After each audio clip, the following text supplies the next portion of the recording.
In this week's Daily Race C from Spa, we see some interesting manoeuvres, including that one, where a bright yellow Supra shows us how not to look after your tyres during the race. And as you can see, I've qualified in 13th, which is not ideal, especially as I put a little bit of effort into qualifying and thought I would have done better. And one of the obvious things is we're also doing the rolling starts. Now unfortunately, Q Burns there in the Super Silhouette gets it all wrong at the very first chicane, and I've pretty much gained a place by the time we've even crossed the start line. So quick look behind to see where he is, especially as he's on cold tyres. I clip the apex nicely and we're around the first corner in relative safety. Now unfortunately Spa is one of those tracks where the rolling start, even with Polyphony's new updates and new improvements for rolling start, it's never going to be any good. And as we head up our route, you can see that, well, cold hard tyres plus my ego meant that I went off the track and picked myself up a 5-second penalty, which wasn't ideal, especially I was just about to get overtaken by Q Burns, and thankfully he'd already picked up a 5-second penalty himself, so I guess he'd got it wrong there too. And jumping ahead, we come to the downhill section of corners 10 and 11, Puhon as it's more better known, and as you can see Chris in Mazda gets a really good run on the inside, but unfortunately Q Burns in the Silhouette gets it wrong again, nearly takes both of us out. Now I was lucky to stay on the track, but I did lose speed, and Lightning McQueen in the Corvette there, sorry Arham, but I'm going to call you Lightning McQueen because that livery is just brilliant. Well, Lightning decides to take a dive up the inside of Chris, but he goes deep, loses speed. Now Chris pulls a very nice switcheroo there, regains the place, and Lightning is going a little bit slow. I get a decent slipstream and probably would have been able to overtake him if it wasn't the fact I had to serve my half-second penalty. Myself, Chris and Q Burns behind us all lose speed there, and through Blanchimont it's not a place you want to be slowing down. And as we head to Lacombe's, I'm thinking about an overtake on Juicy Racing. However, Blueberry Iced Tea in the Super Silhouette drives like an absolute idiot and takes me out, which, well, that spoils our little manoeuvre.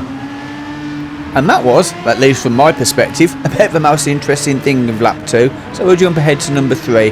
And as you can see, up ahead, corner 1, it's all getting a little bit tasty. So we go around here a little bit carefully, and you can see there's a Supra facing the wrong way. And yeah, that was the clip from the start of the video.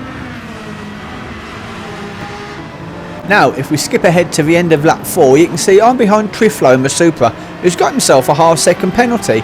So, apart from that, I should have actually been a little smarter there and pulled to the side in case he didn't ghost. I do manage to get the place.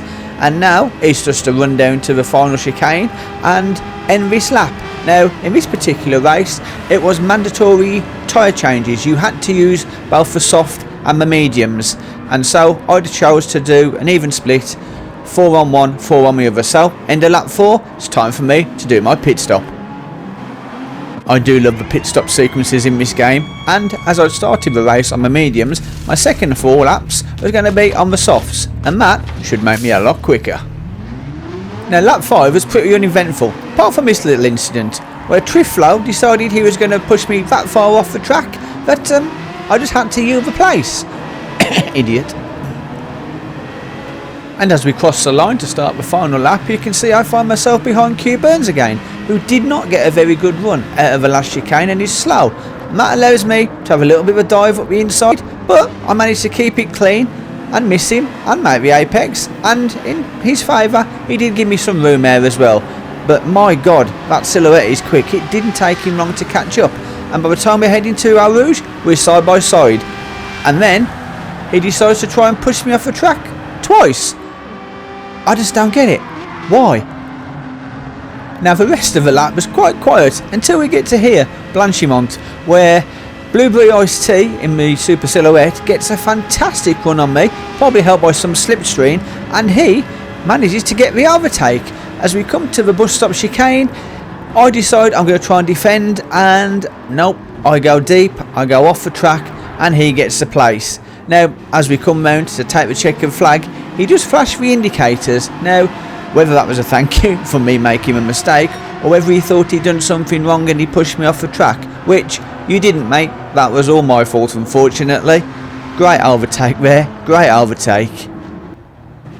And that gave me a finishing position of just 13th, which was exactly where I started.